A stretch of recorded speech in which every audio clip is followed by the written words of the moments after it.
The night I realized money decides how people see you, everything changed. I grew up in a world that felt like it was split in two, and my life rested squarely on the weaker, poorer side of it. My mother was a maid in one of the grandest houses I had ever seen. A sprawling mansion that seemed to stretch endlessly with its marble floors, glittering chandeliers, and echoing halls where the footsteps of the wealthy carried like music. I was just a boy, but even then, I understood that this house belonged to another universe, one where everything sparkled, everyone dressed in tailored clothes, and no one ever had to worry about going to bed hungry. My mother would leave early every morning, her hands already rough and tired before the day began, yet she always looked at me with a smile that carried more strength than I could ever comprehend.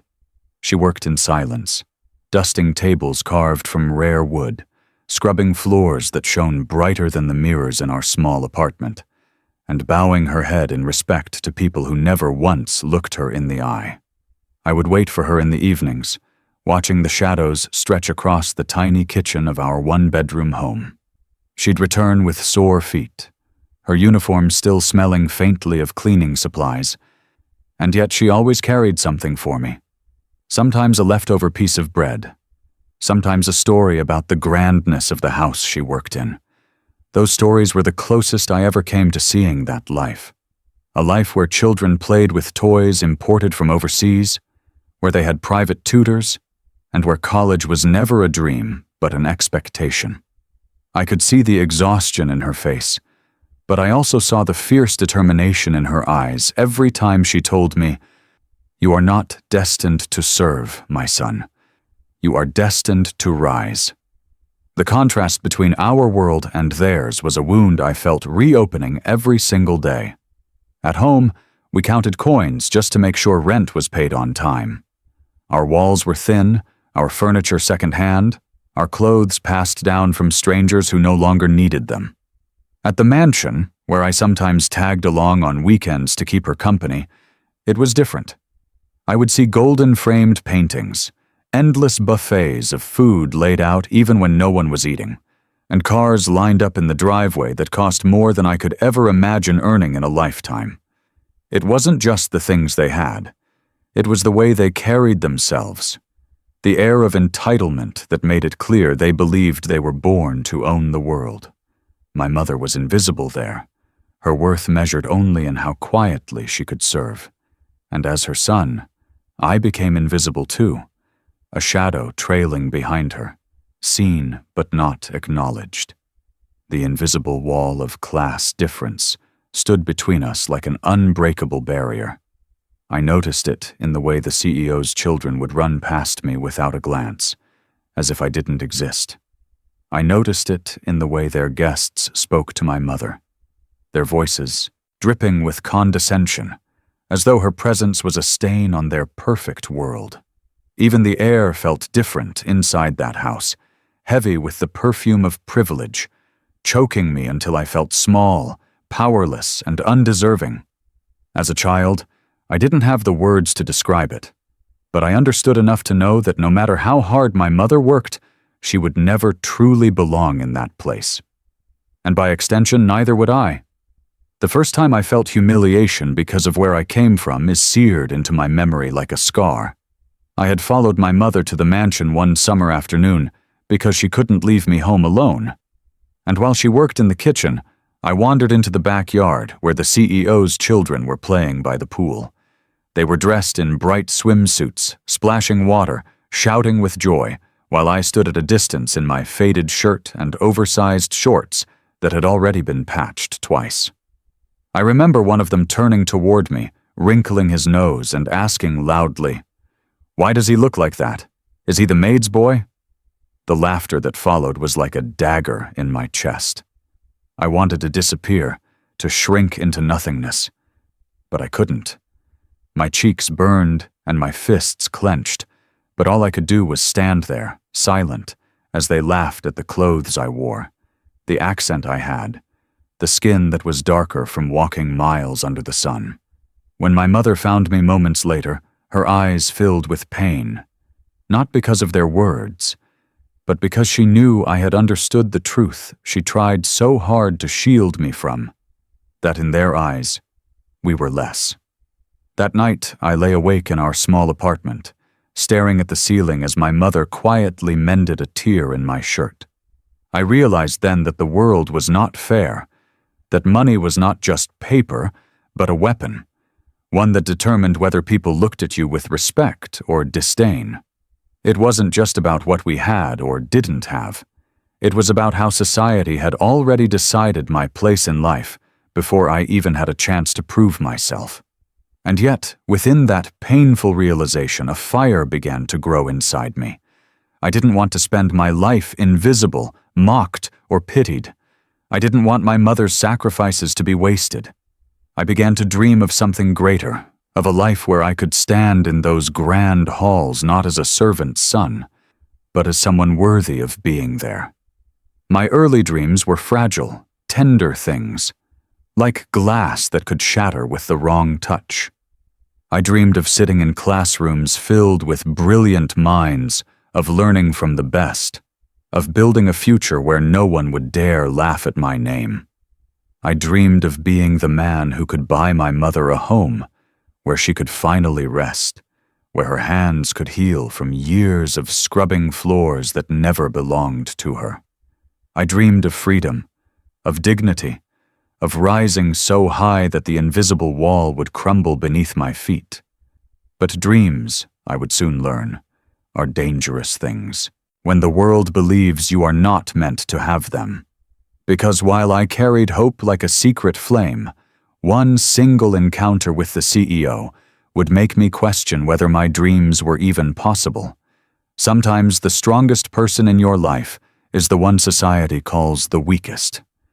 If the world measured strength by the weight of one's shoulders and the battles one silently endured, then my mother was the strongest person I had ever known, though to everyone else she was only the maid. She wore a uniform that smelled of bleach and floor polish, her back bent from years of scrubbing and sweeping, her fingers cracked from the endless hours of labor, and yet she carried herself with a quiet dignity that no insult could strip away. Every morning, long before the city had even awakened, she would rise, tying her faded scarf around her head, quietly preparing her small lunch in a metal box, and slipping out of the house while I still pretended to sleep, watching her silhouette disappear into the early dawn. I never once heard her complain. She bore exhaustion as though it was a natural part of life, and she carried her struggles as though they were not heavy at all. But I could see the truth in her weary eyes, in the way she often paused to stretch her aching back, in the sighs she thought no one else could hear. Her days were long and thankless, yet she never returned home empty-handed, for she always brought with her the most precious gift she could give me: encouragement. She would look at me with a tired smile and tell me that my books, my pencils, and my hunger for learning were more valuable than any riches the CEO's family displayed so shamelessly. She spoke as though knowledge itself was a shield, as though education could be the sword that cut through the invisible walls that separated us from those who believed themselves superior. She told me again and again, "Study hard, my son, because one day your mind will open doors that money cannot." Those words burrowed into my heart and became the rhythm of my life, keeping me awake at night with textbooks spread across the table, the dim light straining my eyes, and my mother's voice echoing in my head as I scribbled down notes long after others had gone to bed. What made her encouragement so powerful was that it came at a great personal cost. I did not understand all of her sacrifices when I was young, but as I grew older, I began to see the hidden truths. I noticed how she would serve food onto my plate, but leave her own half empty, claiming she wasn't hungry, though her stomach growled in protest. I noticed how she would save the coins in a rusted tin, refusing to buy herself new shoes, even when her old pair split at the sides, just so I could afford an extra notebook for school. I noticed the way she counted every dollar with trembling fingers, stretching them as far as they could go, and still managed to slip a few crumpled bills into my school bag, telling me to buy something to eat even when I knew she hadn't eaten herself. Her sacrifices were not dramatic. They were silent, invisible to the world, but they were the kind of sacrifices that carved scars into her body while planting hope into my future. With every sacrifice she made, my guilt grew heavier. I could not bear the sight of her thin frame bent over endless work, of her hands raw from scrubbing, of her face lined with years of struggle that she should never have had to endure alone. I felt an ache deep within me, the kind that no child should feel, but it was that very ache that became my determination. I swore to myself that one day I would change her life.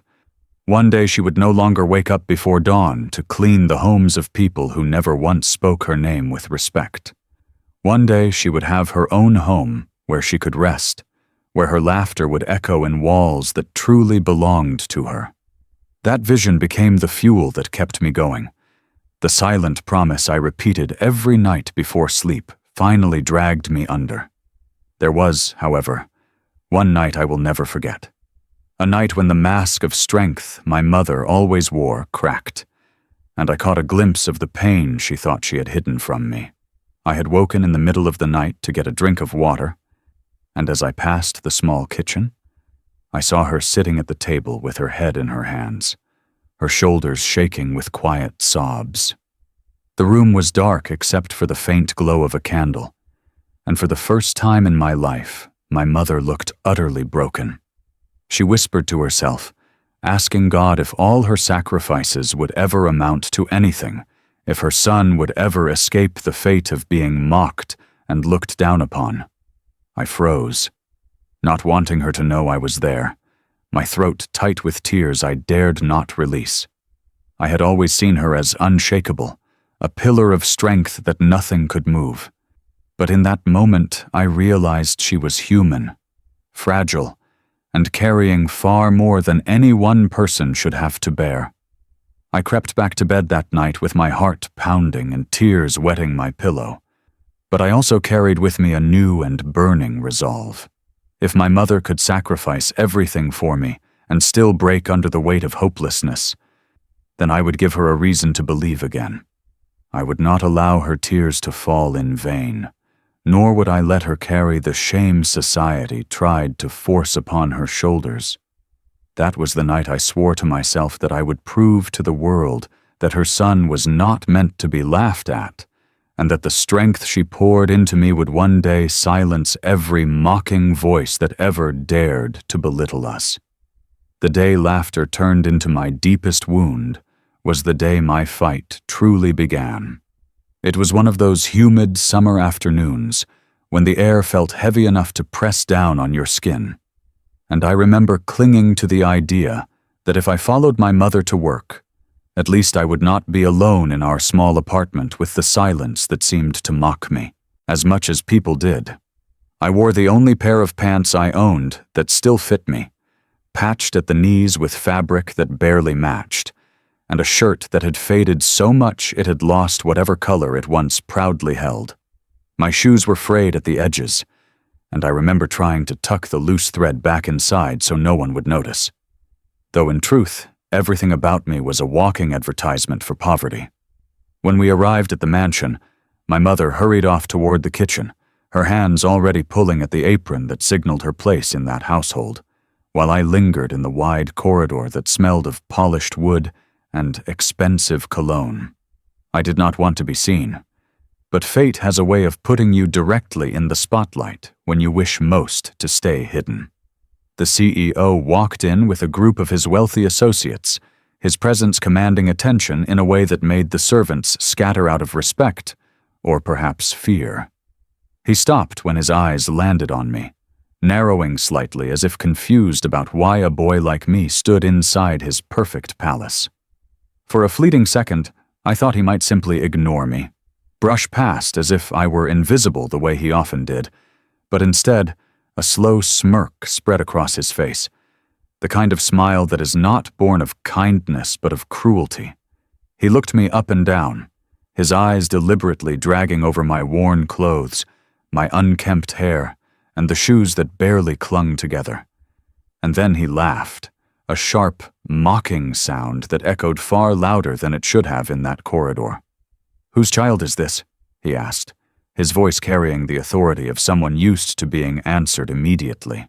When one of the staff muttered, "The maid's son, sir," his smirk widened, and he tilted his head, as though the discovery amused him beyond measure. "The maid's son," he repeated, letting the words drip with disdain, as if they were a punchline to a joke. "And tell me, boy, what do you dream of becoming? Do you want to follow in your mother's footsteps, cleaning up after men like me? Or do you think the world has a place for you beyond polishing floors?" His words were knives, slicing through the thin layer of pride I carried, and before I could even find my voice, his guests chuckled, their laughter swelling until it filled the room like a chorus of scorn. My face burned, not just from the humiliation, but from the way his gaze seemed to strip away every ounce of dignity I possessed. He wasn't mocking my clothes alone. He was mocking my existence, the fact that I had dared to stand in his world without the armor of wealth to shield me. Then, as though he had not done enough damage, he leaned forward and added, "Perhaps you have dreams, boy, but dreams are luxuries for people who can afford them. You should be grateful you have a mother who knows her place, because you will never rise higher than the rag she uses to wipe my table." His guests erupted into laughter again, and this time it was louder, sharper, the kind of laughter that does not simply echo in your ears but reverberates in your chest until it suffocates you. I glanced at the staff standing nearby, some of them averting their eyes, others smiling nervously, as though afraid to do anything but laugh along. Their complicity cut as deep as the CEO's cruelty, because it reminded me that the world often sides with power, even when power is cruel. But what hurt most was not the laughter of strangers. It was the look I caught when I turned my head toward the kitchen doorway. My mother stood there, frozen, her hands clutching the edge of her apron, her face pale, her lips trembling as though she wanted to speak but could not. Her eyes locked onto mine, and in them I saw a mixture of fear, helplessness, and unbearable sorrow. It was the look of a woman who had spent her life swallowing insults so her son would not have to, only to find that he had been dragged into the same cycle of humiliation she had endured for years. She shook her head ever so slightly, a silent plea begging me not to answer, not to make the moment worse, not to provoke the man who controlled her livelihood. I understood her fear. I knew that any word I spoke might cost her the job she clung to for our survival, the paycheck that kept a roof over our heads and food on our table. But as the CEO's laughter grew louder, bouncing off the marble walls, something inside me snapped. My fists clenched so tightly that my nails dug into my palms, and though my throat felt like it was closing, I found my voice rising against the tide of humiliation. The words that spilled from my mouth were shaky, unpolished, but they carried the weight of every insult I had ever swallowed. But I couldn't stay silent. I told him something that made him burst into louder laughter. The very words he mocked became the fire that pushed me forward. Long after that day of humiliation in the mansion, when the CEO's cruel laughter rang in my ears like a haunting melody I could not silence, I found myself replaying his words in the quiet of our cramped apartment. Dreams are luxuries for people who can afford them. He had spat those words with such conviction, as though the universe itself had signed off on the decree that my life would amount to nothing more than servitude. And yet, instead of crushing me, those words burned themselves into my soul until they became fuel, a spark that turned into a fire that refused to die. I carried them like an invisible weight, yes, but also like a challenge, a dare from the universe to prove that a maid's son could rise higher than the marble halls of wealth and entitlement. In the secret corners of my mind, I began to nurture a dream that seemed impossible even to me, one so fragile that I dared not say it aloud to anyone except my mother. I dreamed of studying in the best university in the world, of walking through halls filled with the sharpest minds, of sitting in lecture rooms, where knowledge was not just shared, but born. Harvard. The very name was like a mountain, impossible to climb yet irresistible to look at. I would whisper it to myself sometimes in the darkness, imagining my name written on a letterhead, imagining myself standing there not as the poor boy mocked by a CEO, but as someone worthy of respect. To others, it might have been laughable, but to me it was not just a dream. It was survival. It was proof that destiny did not have to follow the path laid out by poverty and shame. Every night became a battlefield between exhaustion and determination. My mother often returned from her extra shifts so late that her eyes looked like they had been carved with shadows, and while she collapsed into bed, I sat at the small wooden table under the weak glow of a single bulb that flickered as though it too might give up on me. With worn-out textbooks collected from donations and second-hand stores, I studied until the letters blurred before my eyes. I memorized formulas, devoured essays, and wrote practice tests on sheets of scrap paper, refusing to let the limits of my resources define the limits of my ambition. Sometimes the hunger gnawed at my stomach so loudly that I could barely concentrate, but I reminded myself that hunger for knowledge was stronger than hunger for food. My hands cramped, my eyes burned, and yet I kept going, because I knew every hour I poured into those books was a step away from the laughter that had humiliated me. Collecting books became a kind of treasure hunt. I would walk through alleys, asking neighbors if they had old school supplies their children no longer needed, digging through thrift stores, and even picking up discarded notebooks with blank pages I could still use. Every page felt like gold, every word a weapon I was sharpening for the battles ahead. Applying for scholarships became another obsession. I filled out forms with trembling hands, often unsure if anyone would even read them, but I wrote my essays with the same intensity I poured into my studies.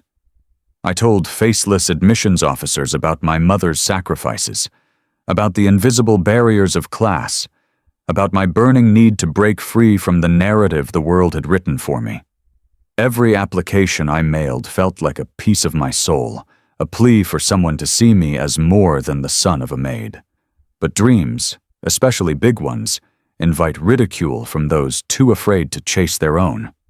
The people around us could not understand why I wasted my nights with books instead of learning a trade or finding steady work to ease my mother's burden.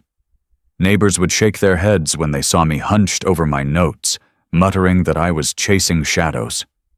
"A maid's son in Harvard?" They laughed. "Better to keep your head down and be realistic." Some even mocked my mother, telling her she filled me with false hope, that she was cruel to encourage me to reach for something beyond our grasp.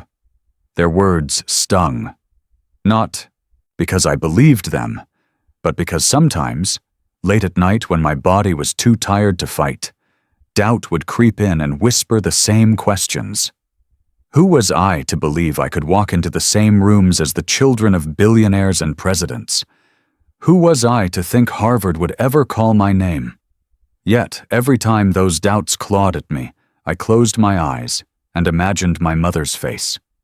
I remembered her cracked hands placing coins into my school bag, her whispered prayers when she thought I was asleep, and her tears that night in the kitchen when she asked God if her sacrifices would ever matter. I carried those memories like armor, and I told myself that if the world wanted to laugh, let them laugh. I would give them a reason to choke on that laughter one day. I believed, with all the stubbornness I could muster, that education was not just my way out.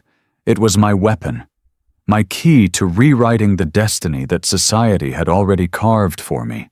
But just when I thought my dream, however fragile, might survive the weight of poverty and ridicule, life reminded me that there are people in this world who will go out of their way to break even the smallest flame of hope. I had fought hunger, exhaustion, and doubt, but nothing prepared me for the moment when the CEO himself decided to crush my dream before it even had the chance to breathe. until the CEO went out of his way to crush even that fragile dream. Some wounds cut deeper than knives because they scar your soul. There are moments in life that leave scars invisible to the eye, but carved so deeply into the spirit that no amount of time can ever erase them. And for me, one of those moments came on the night of a grand party at the mansion where my mother worked. The house glittered brighter than ever that evening, every chandelier lit, every table covered in dishes prepared by chefs whose names I did not know, and every guest dressed in silk, velvet, and diamonds. The air smelled of expensive perfumes mixed with the sweetness of champagne, and laughter rose and fell like music drifting through the corridors. I had been asked to help that night, not because they needed me, but because the staff wanted extra hands to carry trays, refill glasses, and collect the empty plates left behind by the guests who dined as though food had no value. I wore the same patched clothes, polished as best as I could manage, and though I tried to stand tall, inside I felt like a shadow moving among giants. As I weaved through the crowd, balancing trays heavier than my arms wanted to hold, I noticed the CEO standing at the center of a circle of his elite friends. They were men and women of power, their laughter carrying the weight of superiority, their conversations filled with investments, overseas properties, and vacations that cost more than I could ever imagine earning in a lifetime. I tried to keep my eyes down, to pass by unnoticed, but fate has a cruel way of dragging you into the spotlight when you least want to be seen. His gaze landed on me, and in that instant I felt the familiar sting of being recognized, not as a person but as a symbol. His maid son, a reminder of the poverty that served him. He smirked, the same smirk I had seen before, the kind that warned me pain was coming. Raising his voice so that his entire circle could hear, he pointed toward me and said, "Gentlemen, ladies, look here. The future of Harvard, or so he thinks." The laughter that followed was immediate and sharp, a wave of cruel amusement that struck me harder than any blow. I froze, my tray trembling in my hands, as he went on, "Tell me, what would Harvard want with a servant's son? Perhaps he dreams of polishing their floors too, or carrying their books just as he carries these trays tonight." The circle erupted again, glasses clinking as his friends leaned into one another, delighted by the spectacle he made of me. In that moment, the humiliation was not just mine. It was my mother's too. From the corner of my eye, I saw her near the kitchen door, her face half hidden in the shadows. Her lips pressed tightly together, and though she tried to be still, I caught the glimmer of a tear sliding down her cheek. She turned away quickly, as though hiding her pain could shield me from it. But I had already seen enough to know that my humiliation was her heartbreak. It was as if every insult he hurled at me cut through her as well, reminding her of the walls we could not climb, the chains we could not break. The laughter around me grew louder, sharper, filling every corner of the room until it seemed as though even the walls mocked me. I stood frozen, my throat dry, my heart pounding so violently that I thought the tray might slip from my hands. The guests were not cruel out of necessity. They laughed because it was easy, because it made them feel taller to watch me shrink. For them, I was not a person with dreams. I was a story they could retell later, an example of foolish ambition. I wanted to speak, to defend myself, but the words caught in my chest, smothered by the weight of so many eyes staring at me, waiting for me to fail even in my silence. But beneath the shame, beneath the burning humiliation that made me wish the ground would open and swallow me whole, something else stirred inside me. A vow. It was not a vow I spoke aloud, nor one I even dared to whisper, but it was carved into me that night with a sharpness stronger than the CEO's laughter. I swore that I would never allow this moment to define me. I would never let their cruel amusement be the story of my life. If they laughed at the idea of a Maid son dreaming of Harvard, then I would make that dream real, not only for myself, but for my mother, whose tears that night became the fuel for my determination. I walked away from that circle of laughter with my face burning and my chest heavy. But I carried something new within me, a promise that I would turn their mockery into my strength. What I did not know, what I could not even begin to imagine, was that life was already weaving threads of fate, setting up a moment in the future that would silence his laughter forever. I didn't know then, but life was already setting up a moment that would silence his laughter forever. When the world tells you no, sometimes you must build your own yes. High school was supposed to be a time of discovery, laughter, and youthful freedom. At least that is what I heard from other students who seemed to glide effortlessly through those years.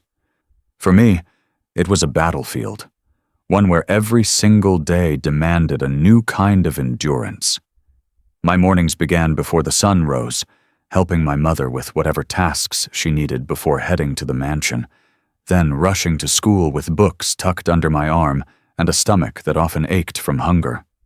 When the final bell rang, while my classmates laughed about parties or sports, I would head to whichever part-time job I could manage that week, washing dishes at a diner, sweeping the floors of a corner store, stacking boxes in a warehouse where the weight on my back mirrored the weight pressing down on my spirit. Balancing school and work was not a choice for me. It was survival. I remember doing algebra problems during short breaks in the kitchen of the diner, my notebook smudged with grease, the clatter of plates and the shouting of cooks forming the background music of my education. I remember reading history chapters while standing in line at the bus stop, fighting off sleep as the streetlights flickered above me. I remember writing essays long past midnight, my head heavy, my eyes burning, but the thought of my mother pushing through yet another double shift kept me from collapsing onto the desk. Exhaustion became my constant companion, but so too did determination. I told myself that every page I studied, every equation I solved, every word I wrote was another step toward a life that would prove their laughter wrong. But it wasn't only exhaustion I battled, it was ridicule. In the hallways of my school, whispers followed me like shadows. My secondhand clothes, my scuffed shoes, my lunches that consisted of nothing more than bread and water. They were constant reminders to my classmates that I didn't belong in their world. Some mocked me openly, asking why I even bothered with honors classes when I would end up like my mother. Others laughed behind my back, their voices low but sharp enough to cut through me. Even teachers, though they never said it outright, sometimes looked at me with pity, as though they believed I was chasing a dream too far beyond my reach.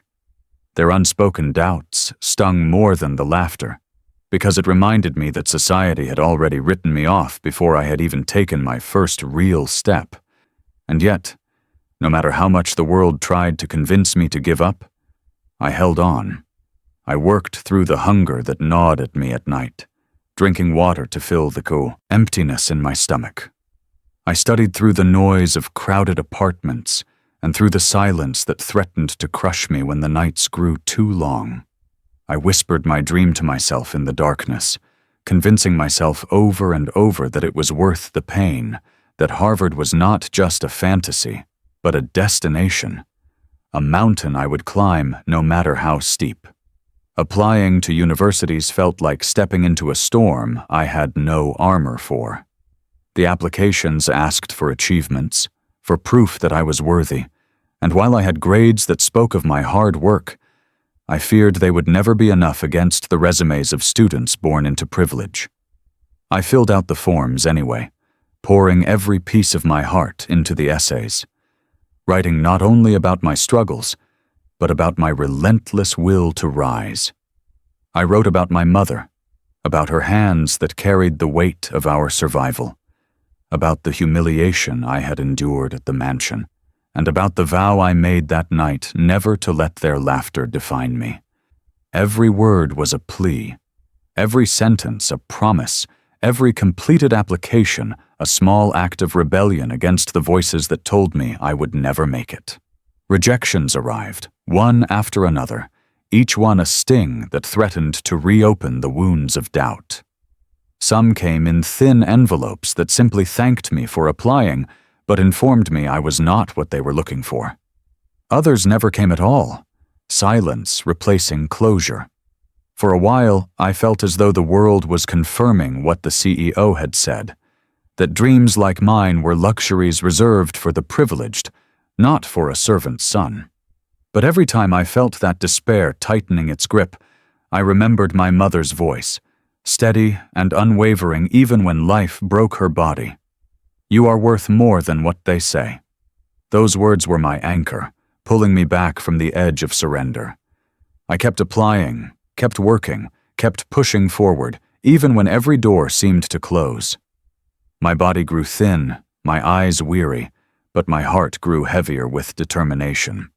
I told myself that one yes was all I needed. One letter, one opportunity, one chance. That was enough to change everything.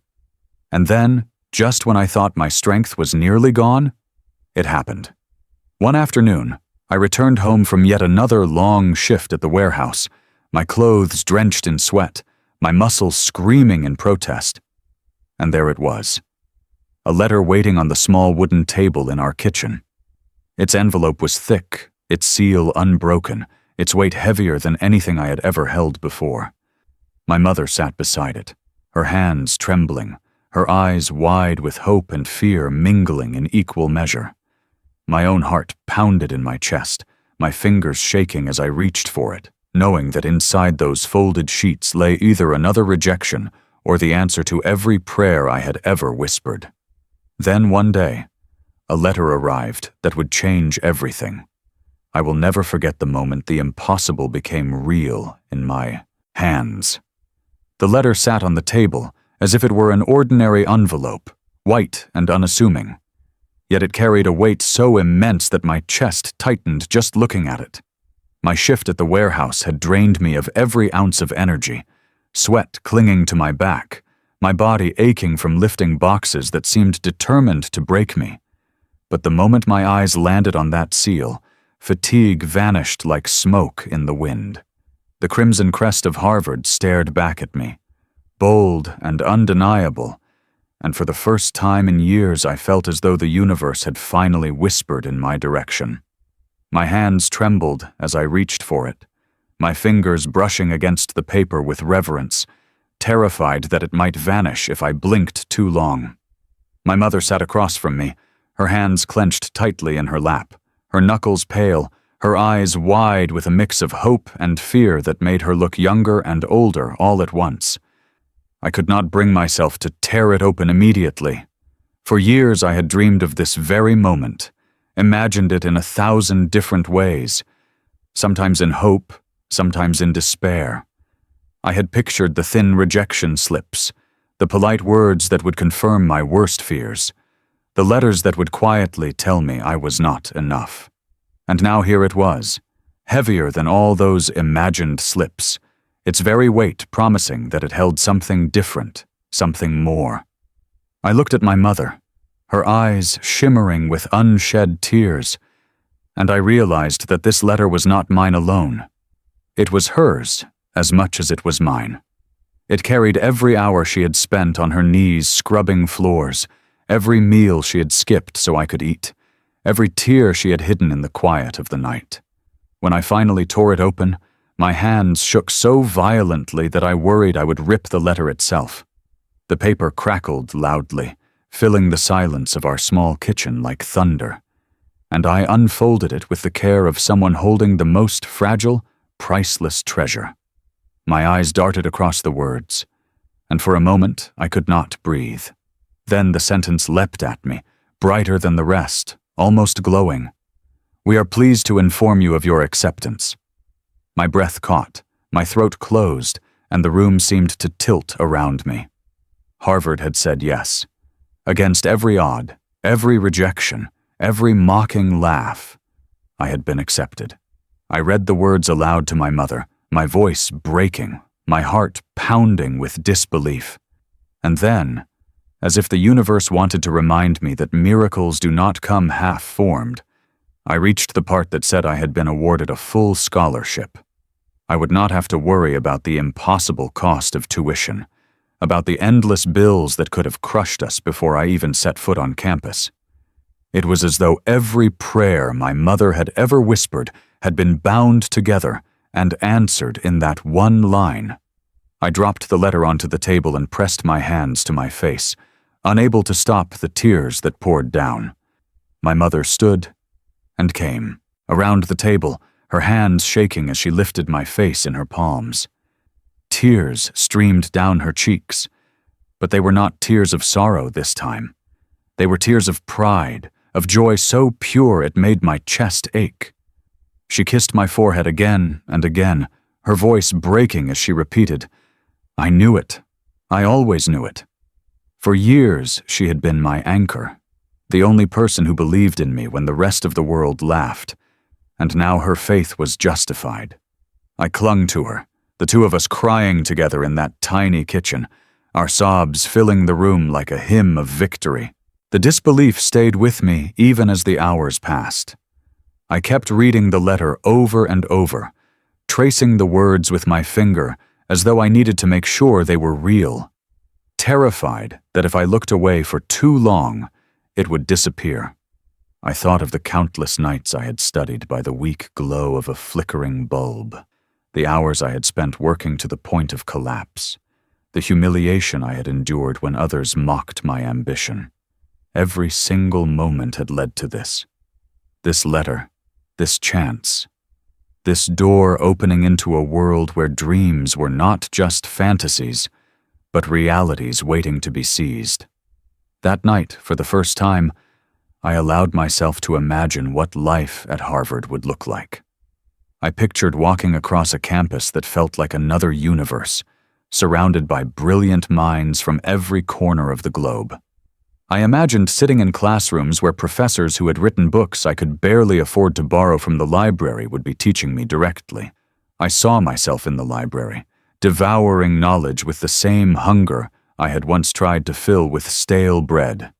For the first time, I felt like I belonged to the future, not the past. And yet, even as joy surged through me, a small shadow lingered at the edge of my mind. The world had never given me anything without demanding a price, and part of me feared that the CEO, the man who had mocked my very dream of Harvard, would find a way to insert his poison into even this victory. I pushed the thought aside, unwilling to let his laughter haunt me in that sacred moment. But as I would soon learn, arrogance does not rest, and cruelty does not surrender easily. But when the CEO found out, he made sure his laughter returned, this time sharper than ever. Some people laugh not because they don't believe in you, but because they fear you might succeed. News has a way of traveling in households like the one my mother worked in. Whispers move faster than footsteps, carried from the kitchen to the hallways, from the servants' quarters to the drawing rooms, until secrets are no longer secrets at all. When my acceptance letter from Harvard arrived, I had foolishly hoped to keep it quiet, to savor the moment in the privacy of my home without interference from those who had spent years mocking me. But in a mansion where gossip was as common as dust, the news slipped out. A careless word from a cook, a hushed whisper from one maid to another, and soon enough, it reached the ears of the man who had once laughed in my face for daring to even imagine Harvard. The CEO called me over one afternoon when I accompanied my mother to her shift. I can still picture the way he leaned back in his leather chair, a glass of whiskey in his hand, his eyes gleaming with the cold amusement of a man who had found something to laugh at once more. He swirled the amber liquid slowly, as though savoring the anticipation of the moment, and then said in a voice dripping with sarcasm, "So it's true. Then, Harvard has decided to take in charity cases." My heart thudded painfully in my chest, but I kept my gaze steady, refusing to let him see how much his words stung. He chuckled, a sound that grated against my nerves, and went on, "Do you really think you belong there? Harvard isn't for boys who wear patched-up shoes and depend on scholarships. Harvard will eat you alive. It's a world for the powerful, for the wealthy, for those who don't have to scrape their way through every day. You'll be nothing more than a shadow among giants." His words carried the same venom as they had the first time he mocked me, but there was something new hidden beneath them, something sharper. Fear. I could hear it in the way his voice tightened, in the way he tried too hard to belittle me, as though deep down he knew that the possibility of my success threatened the foundations of the world he had built his arrogance upon. Then, as if to solidify his insult, he compared me to his own son. "My boy has the best tutors, the best opportunities, the best resources money can buy. He was practically born to succeed. And yet you think you can stand shoulder to shoulder with him? With them? Don't fool yourself." His words stung, not because I believed them, but because I understood that in his eyes, wealth was the only true measure of worth. He saw his son as superior not because of his character, not because of his effort, but simply because he had been born into privilege. To the CEO, my ambition was not just laughable, it was offensive. In that moment, every fiber of my being wanted to shout back, to tell him that character was forged in fire, that resilience was worth more than privilege, that his son might have tutors, but I had hunger, determination, and a vow carved into my soul. But I bit back the words. I understood something my younger self had not yet learned in the earlier days of his mockery. Arguing with arrogance is like shouting into the wind. The words are lost before they ever reach the ground. His laughter was not an attempt to prove me wrong. It was a shield against the fear that I might prove him wrong. And so I stayed silent, meeting his eyes with a calm he did not expect. A silence that I hoped carried more weight than any retort. He laughed louder, mistaking my silence for weakness, and waved me away with a flick of his hand, as though dismissing not only me, but the dream I carried. I walked out of that room with my jaw clenched, my fists curled, and my heart pounding, but also with a renewed determination. If his laughter had once cut me open, this time it stitched me back together. Because I realized then that he did not laugh because I was destined to fail. He laughed because deep down, he feared I might succeed.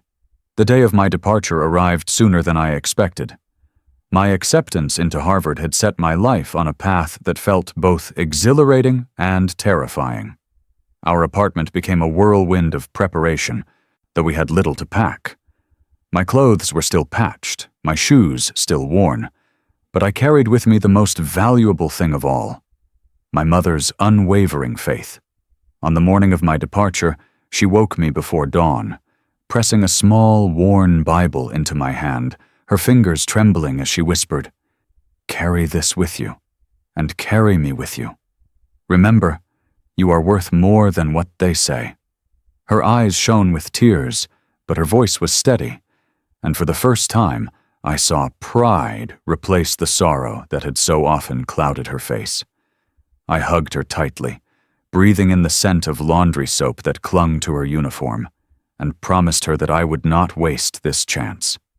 As I stepped onto the bus that would take me to the airport, my heart swelled with equal parts fear and determination. The road ahead was long, the challenges unimaginable, but for the first time in my life, I felt like I was stepping onto a stage that had been denied to me for too long. The laughter of the CEO and his friends still echoed in my memory, but now it sounded different. It was no longer a wound. It was a countdown. Every step I took toward Harvard was one step closer to I thought I had escaped his shadow, but Harvard brought its own battles. Walking into Harvard felt like stepping onto another planet where I was an outsider again. The first time I stepped onto the campus of Harvard, it was as though I had entered a world so foreign, so dazzling, that for a moment I wondered if I had made a mistake in coming at all. The buildings towered like monuments carved out of history itself, their ivy-covered walls whispering stories of centuries past, of presidents, scholars, and leaders whose names filled textbooks I had read under dim light. Students walked briskly across the yard with the confidence of people who belonged, their voices bright with accents polished in private schools and summer programs abroad. Everywhere I turned, I saw privilege woven into the very fabric of the place. Designer coats, laptops that looked newer than anything I had ever touched, and conversations about vacations in Paris or internships secured through family connections. I stood there in my second-hand jacket, my single worn suitcase at my side, and for the first time since holding that acceptance letter, doubt crashed into me like a wave. What was I doing here? Who was I to think I could stand among them? They carried themselves with an ease I could not mimic, as though the world was already theirs for the taking, while I carried the invisible weight of poverty, of humiliation, of every sneer and laugh that had ever been directed at me. Harvard was not just a university. It was a mirror, one that reflected back every insecurity I thought I had buried, and in those early days, I saw myself as small, fragile, and out of place. The struggle was not just external. It was within me. Every classroom I entered felt like another battlefield. I sat surrounded by students who spoke, effortlessly, their voices rich with confidence, their words laced with references to books and experiences I had never even heard of. Their accents were smooth, their laughter easy, while my own voice carried the rough edges of someone who had grown up far from privilege. Each time I opened my mouth to answer a professor's question, I felt the weight of every mocking laugh I had endured, convinced that if I made even the smallest mistake, they would see me for what I truly was, an outsider pretending to belong. Culture shock clung to me like a second skin, reminding me at every turn that this was not my world. It was theirs, and I was only a guest who could be asked to leave at any moment. But if there was one thing I had learned in the shadows of the mansion, it was how to endure. So I fought back the self-doubt the only way I knew how, by working harder than anyone else. While others celebrated at parties or took weekends off to relax, I buried myself in the library, surrounded by stacks of books that towered higher than I was tall. I studied late into the night, sometimes until dawn crept in through the tall windows, my fingers ink-stained, my eyes red and burning. I forced myself to read until the words blurred, to write until my hand cramped, to think until my head ached. Each page turned, each problem solved, was my way of clawing for belonging in a place that had already decided I did not deserve it. Slowly, almost imperceptibly, something began to change. Professors who had once looked past me began to pause when I raised my hand. My essays, written with the desperation of someone who could not afford to fail, began to earn marks of praise. A mentor, a professor of economics, noticed the way I stayed long after lectures had ended, scribbling notes and asking questions that others never bothered to consider. He began to guide me, offering advice, pointing me toward opportunities, pushing me to see myself not as an imposter, but as a scholar with something unique to offer. Others followed, small sparks of recognition that reminded me I was not invisible here, not if I refused to let myself be. And with recognition came a new strength. I was no longer the boy mocked for his patched clothes or laughed at for daring to dream of Harvard. I was the student who stayed until the lights in the library dimmed, the one who turned in papers so meticulously crafted they could not be ignored, the one whose hunger for knowledge burned brighter than the comfort wealth could ever provide. I began to believe, truly believe, that I could not only survive here, I could thrive. The turning point came one afternoon when I was called to the front of a packed auditorium. I had won recognition for my research, a project I had poured months of sleepless nights into, one that combined my determination with the guidance of the mentors who believed in me. As I stood there, my name echoing across the room, applause filling the air, I felt something shift deep, inside me. For the first time in my life, I was not being laughed at, not being ridiculed, not being dismissed. I was being applauded, honored, respected. The sound was overwhelming, wrapping around me like the embrace of a destiny I had fought for tooth and nail. But just as I let the pride settle into my chest, just as I felt the weight of years of struggle begin to lift, my eyes scanned the audience, and then froze. Among the sea of faces, one stood out like a shadow from my past, a face I thought I had left behind, a reminder of the laughter that had haunted me for years. Until one day, my name was called on stage, and someone in the audience made my heart stop. Fate has a way of bringing your enemies back when you least expect it. The auditorium was overflowing that evening. A sea of students, professors, and distinguished guests gathered for one of Harvard's most prestigious recognition events. The lights above glowed warmly, casting a golden hue over the polished wood floors and rows of eager faces. My name had been called, and as I walked toward the stage, my heart thundered in my chest, each step echoing with the weight of years of struggle that had led me here. The applause that filled the room was thunderous, rising and falling like a tide that lifted me higher than I had ever been in my life. For the first time, I did not feel like an outsider pretending to belong. I felt like someone who had earned his place, who had fought against every barrier and finally broken through. As I stood at the podium, gripping the edges tightly to steady my shaking hands, I looked out into the crowd. Faces blurred together in a wash of color and movement, but then my eyes caught on one that froze me in place. And in that instant, the past crashed into the present with a force that nearly stole my breath. There he was. The CEO, the man whose laughter had once carved scars into my soul, sitting in the audience, his eyes fixed on me with disbelief. For a moment, I wondered if I was imagining it, if fatigue had conjured a ghost from my memories. But no, it was him, real and undeniable, dressed in his tailored suit, his expression twisted in a way I had never seen before. Gone was the smirk of superiority, the smug curve of lips that had mocked my very existence. In its place was something else: confusion, unease, perhaps even fear. He shifted in his seat, his jaw tightening, his eyes narrowing as though he could not reconcile the image before him. The maid's son, no longer carrying trays in his mansion, but standing on Harvard's stage, honored for excellence. The applause still thundered around us, but I could see in his face that for him, every clap was an echo of humiliation, each cheer a reminder that his laughter had not silenced me but propelled me. I took a deep breath, steadying myself. This was not the moment to think of him. Not directly. This was my moment, my mother's moment, the culmination of every sacrifice she had ever made. I began my speech, my voice trembling at first but growing stronger with each word.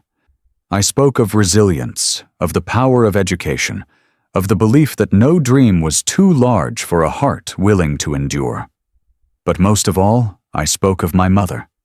I told the room about a woman who had worked her hands raw, who had sacrificed her meals so her child could eat, who had carried dignity in the face of humiliation, and who had taught me that worth is not determined by wealth, but by character. As I spoke, the room grew quiet, the kind of silence that holds more power than noise. I saw professors nodding, students leaning forward, guests wiping their eyes. My words, born of pain and perseverance, had reached them. I ended by saying, "If I stand here today, it is not because I am extraordinary, but because my mother is. This honor is hers, more than it will ever be mine."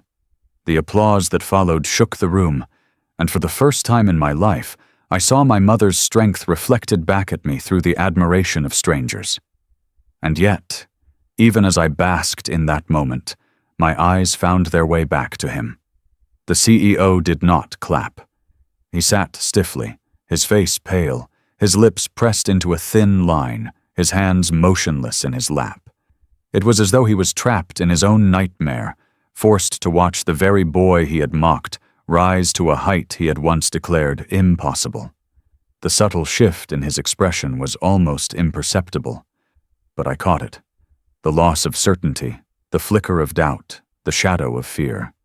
He was beginning to realize that the maid's sun had risen higher than he had ever imagined. As I left the stage to the roar of applause, a strange calm settled over me. For years, I had imagined facing him again, pictured the words I would hurl back, the revenge I would take. But now, standing in triumph while he sat in silence, I understood that the greatest revenge was not anger. It was success. His disbelief was enough, his silence louder than all his laughter had ever been. Still, something inside me whispered that this wasn't the end of our story. Fate had brought him into my world again, not by accident but by design. I had proven myself here, on this stage. But destiny wasn't finished with us.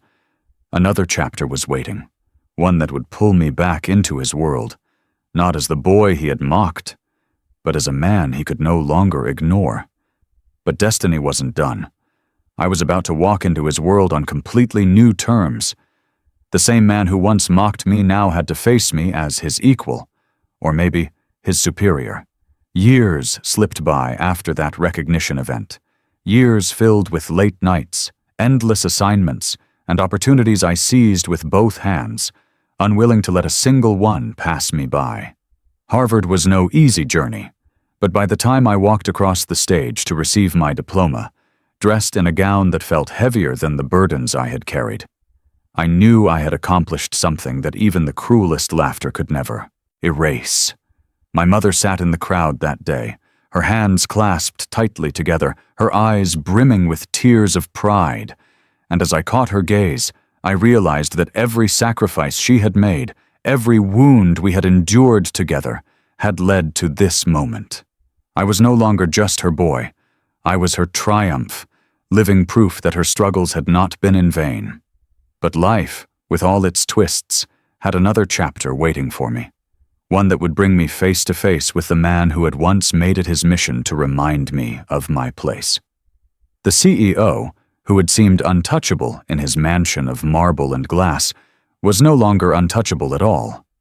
His company, once a giant in its industry, had begun to falter under the weight of poor decisions, shifting markets, and competitors who were hungrier than he had ever been. Whispers spread through business circles of his desperation, of the cracks beginning to show in the empire he had built on arrogance. And it was in those very circles, through professors, mentors, and professional networks I had built during my years at Harvard, that my name began to circulate. Not as the Maid's son, but as a Harvard graduate known for sharp thinking, resilience, and solutions born out of necessity. When the invitation came, it felt almost surreal. His company was looking for fresh consultants, voices with new perspectives, people who could help salvage what was slipping away. My mentor, who had guided me through my toughest academic years, recommended me with confidence, telling me, "You have the kind of vision they need. You see the world differently because you had to fight for every inch." I accepted, though not without hesitation, for I knew exactly who sat at the helm of that company. Part of me wondered if it was fate playing its hand again, drawing me back to confront the past I thought I had left behind. The day I walked into his office, the memory of the mansion came flooding back to me. The laughter, the humiliation, the vow I had made to myself never to let his words define me. But this time, I wasn't walking in as the poor boy in patched clothes or the trembling teenager mocked for his dreams. I was walking in as a graduate of Harvard, a man shaped by struggle and sharpened by knowledge. My suit was not expensive by the standards of the wealthy, but it was mine, bought with money I had earned, tailored to fit a man who no longer bowed his head in shame. My steps echoed confidently on the polished floor, and when his secretary opened the door to his office, I walked through with my head held high. He looked up from his desk, and the moment his eyes landed on me, I saw it. The flicker of recognition, followed by shock that widened his eyes and left his mouth slightly open. For a moment, he seemed unable to move, as though the universe itself had played a trick on him. I watched the realization dawn in his face. The boy he had laughed at, the servant's son he had ridiculed, was standing before him not as a shadow, but as an equal, or perhaps, in this moment, even as his superior. The silence stretched between us, thick and heavy, until he finally managed to speak. His voice lacked the booming arrogance it once carried, replaced instead by something quieter, less certain. "You," he muttered, as though the word itself burned his tongue. "You're the one they recommended?" "Yes," I replied, my voice steady, strong, unshaken. "I am." I didn't need to remind him of who I was. He remembered well enough. I saw it in the way his hands fidgeted with the papers on his desk, in the way his gaze flickered, as though he could not bear to hold mine for long. For the first time, he was the one shifting uncomfortably, and I was the one standing tall. The irony of it all washed over me in waves. Years ago, he had mocked me in front of his friends, reducing me to nothing more than a punchline. He had told me Harvard would never have a place for someone like me, that dreams were luxuries I could not afford. And now, here I was, a Harvard graduate standing in his office because his failing empire needed what I could offer. Poetic justice had never tasted so sweet, not because I had sought revenge, but because life itself had delivered it, wrapped neatly in the form of opportunity. I did not gloat, though 1,000 words pressed at the back of my throat, words I had once longed to say in the heat of humiliation. Instead, I remained calm, composed, the very image of the man he never believed I could become. For years, I had waited for this moment, and now it was here, unfolding exactly as destiny had written it. And I had been waiting years to finally say what I couldn't as a boy. Success is sweetest when it's shared with the one who sacrificed everything for you.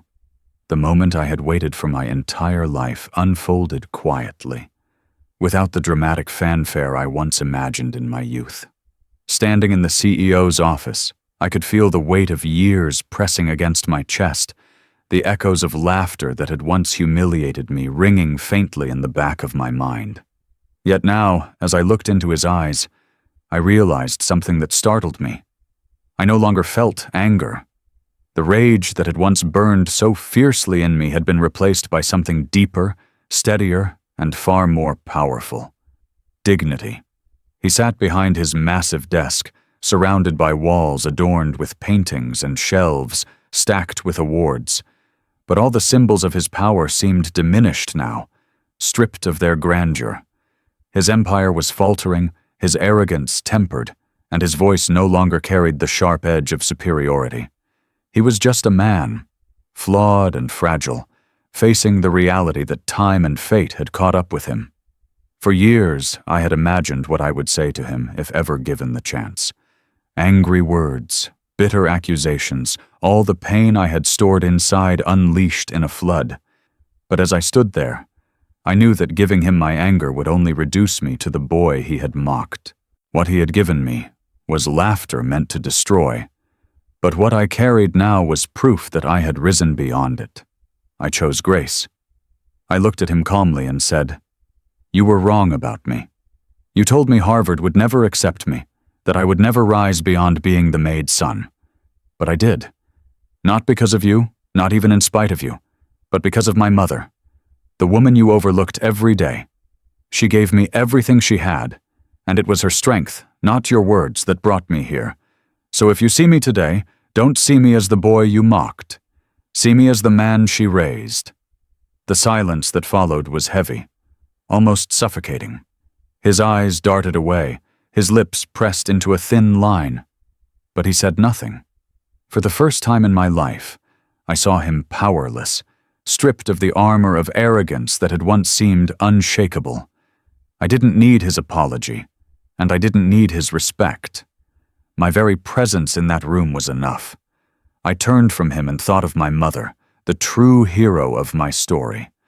Every victory I had achieved, every door I had opened, every accolade I had received, all of it belonged to her first. She had carried me on her weary shoulders, shielded me with her quiet strength, and taught me that dignity was worth more than wealth. When I told my story at conferences, in interviews, or in classrooms, I didn't speak of the CEO who mocked me. I spoke of my mother because she was the reason I had survived, the reason I had thrived, the reason I had transformed pain into purpose. Looking back on my journey, I realized that the wounds of humiliation had shaped me more than I had ever understood. They had cut deep, yes, but from those scars grew resilience, and from that resilience grew vision. I learned that pain is not always a curse. It can be a teacher, a forge where character is shaped.